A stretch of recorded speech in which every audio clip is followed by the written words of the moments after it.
Última Mirada.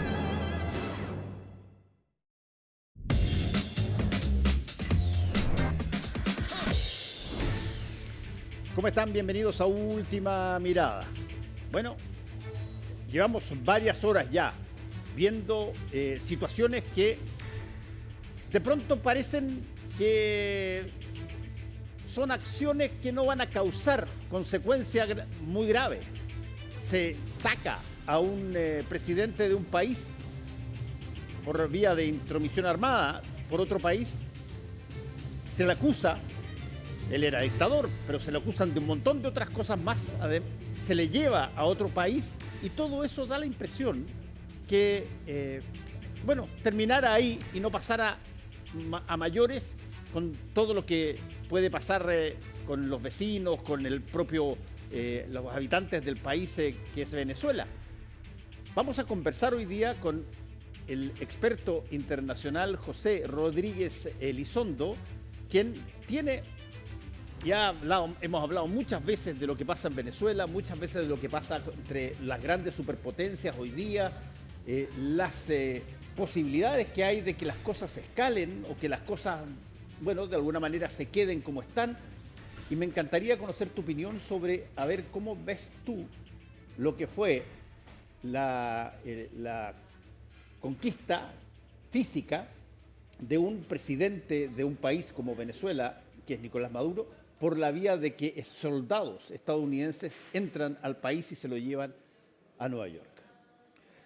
Un gustazo verte de nuevo, pues, Igualmente, Fernando, pero este tema que estamos planteando es una verdadera película de la vida real, por un streaming de Netflix, y lo que estamos viendo es simplemente un principio que no tiene los capítulos siguientes muy bien diseñados. Se van a ir diseñando en el camino. Las interrogantes son totales, ¿no? ¿Quién denunció dónde estaba Maduro? ¿Qué estaba preparado para sustituir al dictador? ¿Qué significa el que no se le haya considerado presidente legítimo? ¿Qué significa como coartada para el Congreso norteamericano que sea un jefe narcotraficante? ¿Cuál es el rol de la cúpula? ¿Qué va a pasar con la Premio Nobel de la Paz? Bueno, es decir, todos esos temas creo que tienen un desarrollo que las variables son impensables. Tú sabes perfectamente bien que yo estaba en la guerra, ¿no? Sí. Y cuando alguien estaba en la guerra, sabe que nada es seguro. Te pongo un solo ejemplo. En la guerra de Vietnam, el gobierno norteamericano, Kissinger, Lyndon Johnson, pensaban que podían negociar con los vietnamitas de una manera muy favorable a los vietnamitas. O sea, un des, toda negociación diplomática, alguien cede algo. Nunca imaginaron que los vietnamitas iban a plantear un juego de suma cero, que no iban a ceder nada, porque nunca imaginaron el umbral de sufrimiento que tenía ese pueblo. Bueno, eso lo aprendí en esa guerra, ¿no? Ahora, en esto que estamos viendo ahora, es parte de lo que los papas han dicho que es una tercera guerra mundial por partes. Lo dijo Francisco, lo repitió León XIV. Así es que estamos en un panorama de los más graves que se pueden producir en el planeta. Ahora, Pepe, una cosa que genera las posibilidades de un conflicto mayor, eventualmente hasta una tercera guerra mundial, necesita que lo que pasó, la captura de Maduro por parte del ejército de Estados Unidos, necesita que escale a algo más. ¿Qué es lo que puede generar esas condiciones de, ya que estamos acá, de Venezuela, ¿por qué no hacemos lo mismo con Colombia?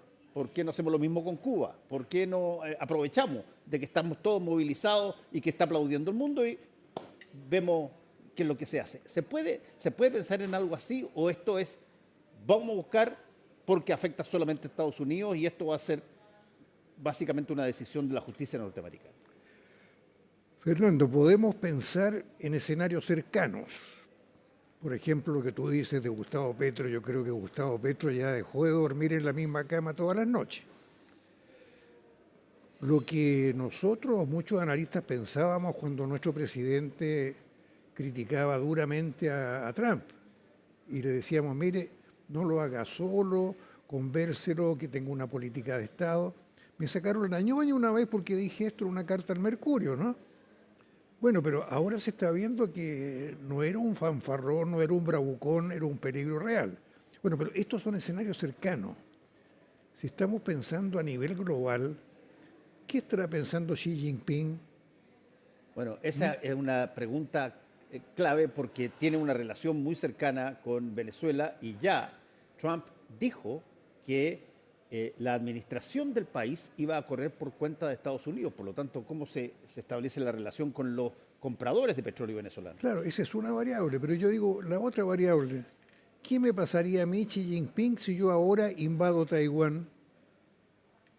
¿Qué fuerza moral, ética, política va a tener Estados Unidos para oponerse? ¿No? Si es que él lo puede hacer, ¿por qué no lo puedo hacer yo? El otro gran actor de estos momentos, Putin. Sí, Hay una relación misteriosa de Putin con Trump, sí. que viene desde que era empresario joven Trump y lo invitaron a Moscú y le prometieron hacer una torre Trump en el Kremlin, ¿no? Sí. Bueno, nadie sabe qué se fraguó en esas conversaciones, pero hemos visto que Trump le está dando el favor a Putin de una manera solapada con respecto a lo que llamó operación militar especial. O sea, también Putin recurrió a una coartada, para no decir esto es una guerra. Bueno, contra Ucrania. Con Ucrania. Sí. ¿Qué va a pasar en la mente de Putin ahora? Porque hay un tira y afloja de él con Trump, ¿no? Sí. Entonces se sueltan las trenzas a nivel global, mundial. América Latina, ya lo dijo Trump hace mucho tiempo, es la doctrina Monroe hipertrofiada, ¿no? Recargada, reloaded. Así es que realmente estamos viviendo un momento gravísimo y muy, muy indicativo. Yo no escuché la palabra democracia en ninguno de los discursos de Trump después de la toma de posesión de Maduro. ¿Tú lo escuchaste? No, pero lo que me quedó dando vuelta algo que dijiste antes con respecto a la situación de Putin y todo lo demás. ¿Tú crees que puede darse la situación que de alguna manera estás sugiriendo, el que Putin diga, oye, yo no voy a mover mis tropas para defender a Maduro? Eso es un problema que resuelve Estados Unidos porque él fue atacado por Maduro en términos de el contrabando de droga. Y sí, voy a escalar en el caso de Ucrania porque yo entiendo de que Ucrania es parte de mi territorio, es parte de mi situación. Y lo mismo piensa Xi Jinping con Taiwán. ¿Tú crees que puede darse una cosa que eventualmente se neteen los tres porque están haciendo lo mismo? Se está dando a mi juicio. ¿Sí? Si tú ves el canal ruso, ¿cómo se llama? RT. Sí, RT. La línea que está bajando este canal ruso es de denunciar la violación del derecho internacional en Venezuela, pero de una manera muy dura. Por lo tanto, ya tiene una base Putin como para decirle a Trump, mira Trump, si tú me sigues fregando con esto de Ucrania, mandándole armas a los ucranianos, yo voy a incrementar esta ofensiva política ejemplar, según la cual tú eres un gran violador de los derechos humanos, del derecho internacional. Ahora, con eso va a tener a su favor a todos los juristas que no se dan cuenta que el derecho internacional no tiene imperio, que no es posible formar un cuerpo multilateral para atajar a Trump. Y Xi Jinping, que está llevando una diplomacia absolutamente rigurosa, inteligente, vamos a ver hasta qué punto se va a sentir habilitado, no ya para criticar a Trump, sino para avanzar hacia Taiwán. Y ahí se anota un poroto que no se habría notado Mao Zedong en su época, ¿no? Ya se piensa que Xi Jinping es el segundo Mao Zedong. Sí. Y ahora está en una posición. Yo te recuerdo que hubo un presidente en Estados Unidos, Richard Nixon, que era muy criticado porque era muy tramposo, tricky dick, le decían, ¿no? Pero después de ser expectorado del poder, publicó un libro según el cual China iba a ser la superpotencia del siglo XXI. Presidente norteamericano. No anduvo tan errado. Se está produciendo, o sea, estamos en ese proceso. Ya, pero ¿tú crees que hay capacidad de poder decir, mira, nosotros resolvemos los problemas internacionales, ustedes resuelvan los suyos? Ya no hay, es cierto que se perdió un poco la crítica a, por ejemplo, lo que podría hacer China con Taiwán, como se dijo al principio. Al principio decía, no se puede entrar y violar un país autónomo, qué sé yo, acá allá. Y Rusia con Ucrania también puede apelar exactamente el mismo discurso, pero ¿tú crees que esa situación puede ser, o sea, lo que acaba de hacer Estados Unidos puede ser usado como bandera para que se replique? Durante la Guerra Fría se podía haber pensado así. Yo estoy en este lado, tú en este, y no nos molestemos. Exacto. No nos tiremos bombas porque los dos quedamos mal. Pero era el orden de los menos. Cuando tú tienes un grupo de chicos es más posible que llegues a acuerdo. Cuando tienes un grupo de 9 detentores de la bomba atómica, de 4 o 5 potencias que están luchando por la hegemonía, hay juegos cruzados. Y este juego cruzado es realmente imprevisible, porque Trump dice, yo quiero tener una doctrina Monroe, pero adecuada a la época, y no quiero que se me meta nadie acá, no quiero que China tenga puertos en el Pacífico, Sí. no quiero que China tenga un puerto ahí o una base en la Argentina. ¿Es posible que él imponga eso contra los intereses de todos nosotros, de todos los pueblos, ¿no? Por ejemplo, tenemos un gran comercio con China. El Perú tiene un puerto sensacional en Chancay con capitales chinos. O sea, ya está China actuando. Por otra parte, el imperio zarista se está reconstituyendo por torpezas mismas de los ideólogos norteamericanos de que había que avanzar después de la implosión de la Unión Soviética. Ahí está la gran polémica de Brzezinski con Kissinger. Kissinger le cae mal a mucha gente, pero era el geopolítico de más nivel que había en el mundo en la época y le dijo a los Estados Unidos, mire, se acabó la Unión Soviética, pero esto no significa que vamos a avanzar rumbo a Moscú. Claro. Y Brzezinski dijo, no, ahora es la oportunidad porque los rusos son imperialistas y ahora hay que desmontar esta línea y avanzar y meterlos a todos a la OTAN. Veamos el otro tema. Estados Unidos comprometido a defender militarmente a Taiwán. Sí. ¿Qué confianza pueden tener los taiwaneses cuando no ha operado así con respecto a la OTAN, a sus aliados históricos de la Segunda Guerra Mundial, de la Primera Guerra? La OTAN ya no es la OTAN. O sea, ¿tú sientes de que lo que pasa entre Estados Unidos y Venezuela puede transformarse en el capítulo de historia futura que marque un total, de alguna manera distinta de ver las posiciones de los países Sí, en el mundo? es un activante. ¿No es una cosa que termina con Maduro? No, imposible, imposible. Ya estamos viendo la reacción de Rusia en el canal ruso, como te digo yo. Sí. Estamos viendo cómo esto le sirve a Xi Jinping. Estamos viendo que lo que quiere Trump es controlar el mercado del petróleo, de las reservas más grandes de petróleo del mundo que están en Venezuela. Por lo tanto, aquí tenemos un escenario global. Y este escenario global empieza por América Latina, que ya nos dimos cuenta en Chile, en cualquier país que tenía prevenciones o reacciones ideológicas, ¿no? Esto del imperio, el imperio, todo, era retórica, no se daban cuenta la chichita con que se estaban curando. Si no era llegar y tirarle los bigotes al león, ¿no?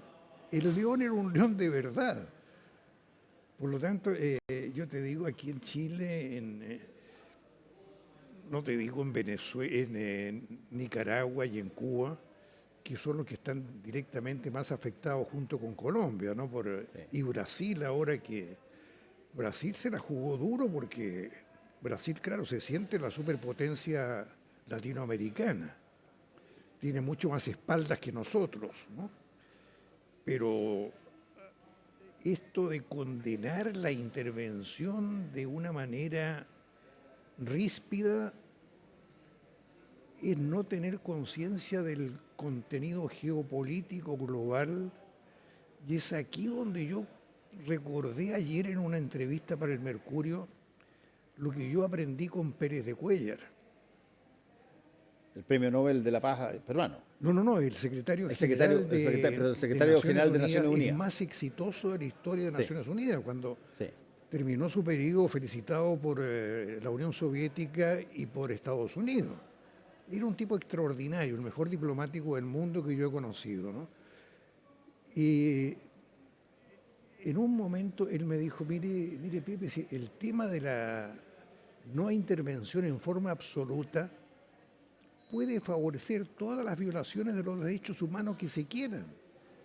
O sea, las dictaduras que se refugian en el principio de no intervención para violar los derechos humanos, para matar, para asesinar, esto hay que refrenarlo con el deber de injerencia.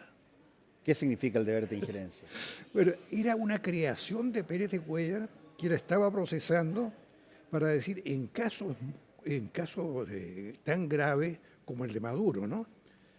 Uno no puede estar mirando y esperando que se solucione por su propio pueblo, porque el pueblo ya se vio, hubo elecciones, se desconocieron, hay que intervenir. Pero claro, Pérez de Cuéllar pensaba en una intervención multilateral porque él ya estaba muy fuerte en Naciones Unidas, ¿no? Pero surgió el tema de que el principio de no intervención no debe ser invulnerable, que tiene que haber un deber de injerencia en casos gravísimos. ¿Y quién decide ese lugar? Ahí está el problema, porque cuando Pérez de Cuéllar lo planteó, porque lo planteó también oficialmente en sus memorias institucionales, pero yo lo conversé mucho con él, yo trabajaba en Naciones Unidas, y él lo tenía pensado como que ya veía que se acababa la Guerra Fría, que había momentos de gran diálogo entre Gorbachev y quien era presidente entonces de los Estados Unidos, Reagan, ¿no? Reagan, sí. Fue la luna de miel Reagan-Gorbachev. Él soñaba con un futuro en el cual pudiera haber la ejecución de la Carta de Naciones Unidas que contempla la posibilidad de un ejército multilateral que interviniera en caso de violaciones graves de los derechos humanos, de crímenes, etc. El caso de Venezuela con Maduro era el caso típico. Si se hubiera dado eso en el mundo, habría intervenido un ejército de Naciones Unidas. Bueno, ahora intervino un ejército de Trump, ¿no? Que no es lo mismo, pero hay que tener mucha prudencia como para hablar de que está mal lo que estaba haciendo Trump, era un tirano, era un déspota, violaba los derechos humanos, pero condeno la intervención. Entonces hay una cosa que no calza, y esa cosa que no calza es lo que hay que procesar política y diplomáticamente en el mundo. O sea, tú dices, Maduro no puede, es inaceptable que sea el tirano que era, pero la fórmula de sacarlo del poder no tiene la consistencia ni la legitimidad que debiera tener. Te agrego una cosa, Maduro no es legítimo. Sí, no es legítimo. No es legítimo. La intervención no es legítima.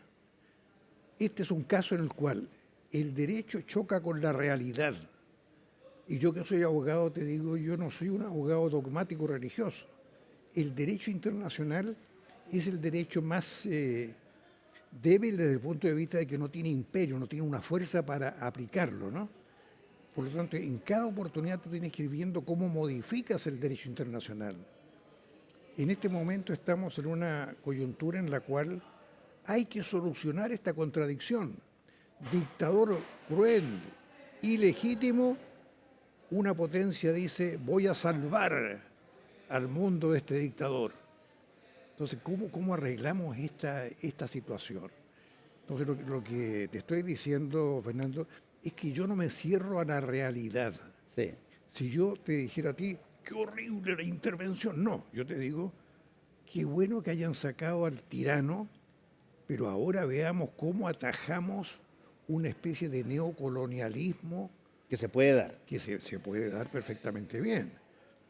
Y nosotros tenemos una experiencia de transición. Sabemos lo que son las transiciones políticas. Cuando se ha ido un dictador y hay que ir estructurando la democracia. Y nuestra transición no fue decir mañana tenemos la democracia plena. Tuvimos al dictador a cargo de la fuerza, nada menos, ¿no? Hasta que llegó un periodo con Lagos, que con Lagos se completó a mi juicio la transición porque era socialista. Y eso era impensable antes. Entonces yo me hago un cuadro en virtud del cual estoy absolutamente receloso de que ni siquiera se haya nombrado la palabra democracia y se haya minusvalorado a María Corina Machado, que es la legítima líder del pueblo venezolano. Yo creo que ella está... No, yo le decía a Raúl Sor, le dije, yo veo más bien aquí una, si tú quieres, reacción de Donald Trump de, comillas, venganza por haber querido el premio Nobel él y haberlo recibido Mariana Corina Machado. Ese es el aspecto de la personalidad que un psiquiatra amigo mío me dijo, es un narcisista maligno. Claro. La categoría de él era narcisista maligno. Claro, él tiene celos y creía realmente que le debían dar el premio Nobel a él, sí. ¿no? Y se lo dieron a Corina Machado. Bueno, y se consiguió a Infantino que le diera a la FIFA el premio de la paz, ¿no? O sea, llegamos a cosas que son absolutamente de surrealismo, de realismo mágico. El premio FIFA de la paz mundial como placebo del premio Nobel de la paz. Sí. Bueno, así que no debe querer a María Corina. El tono de él cuando habló de ella fue un poco, mire, esa mujer que está ahí, que no tiene fuerza. Así lo dijo eso. Entonces el escenario que yo estoy pensando es que va a haber un periodo en que va a gobernar con los maduristas, en que los maduristas ya no van a ser los maduristas de Maduro, que van a empezar con las peleas entre ellos. ¿Cómo se sentirá Diosdado Cabello cuando Delcy Rodríguez es la que lo va a mandar? Diosdado Cabello siempre resintió que no fuera el favorito de Chávez. Sí. Chávez lo humilló en público a Diosdado Cabello. Diosdado Cabello llegó a teniente o a capitán en el ejército. Por lo tanto, tampoco puede tener predominio en la fuerza de padrino. Sí. Porque por muy corrupto que estén los generales, un general es un general. Y puede ser de que, o sea, ya está Estados Unidos, entró, sacó al presidente, al dictador, y acaba de decir una cosa que yo creo que fue lo que más se remeció a la persona cuando se estaban viendo, que de ahora en adelante controla el país Estados Unidos, incluyendo todo el petróleo. Para terminar, porque que tenemos que mostrar tu libro además, ¿dónde calza esa misión de ahora nosotros reordenamos Venezuela con una joya inapreciable como es el petróleo en un país? Esa es la ilusión de todos los líderes autoritarios que creen que en otro país pueden hacer lo que quieran.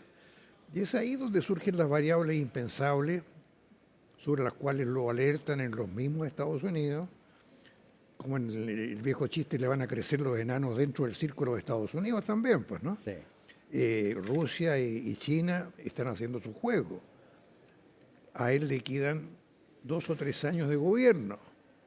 Yo no creo que lo va a dejar muy tranquilamente. Algo va a inventar para modificar la Constitución. Pero la edad es la edad. Bueno, ya sugirió en un momento dado que se podía cambiar la Constitución, se podría cambiar la Sí. Constitución para que hubiese un tercer periodo presidencial. Le Claro, dijeron que no. a eso me refiero. Él puede estar pensando en eso. Oye. Pero la edad, como te digo, es la edad y el tipo ya está en una edad límite. Antes de irnos, sacaste el libro. Y saca otro libro. Otro libro. Veamos el libro de José Rodríguez Elizondo. Ahí está. A ver. Mira qué bonito. Sí, está bonito. ¿De qué trata? Hay 3 nombres de líderes históricos en el mundo. Pero, a ver, ¿de qué trata el libro y por qué aparece Trump ahí entre medio de otros históricos?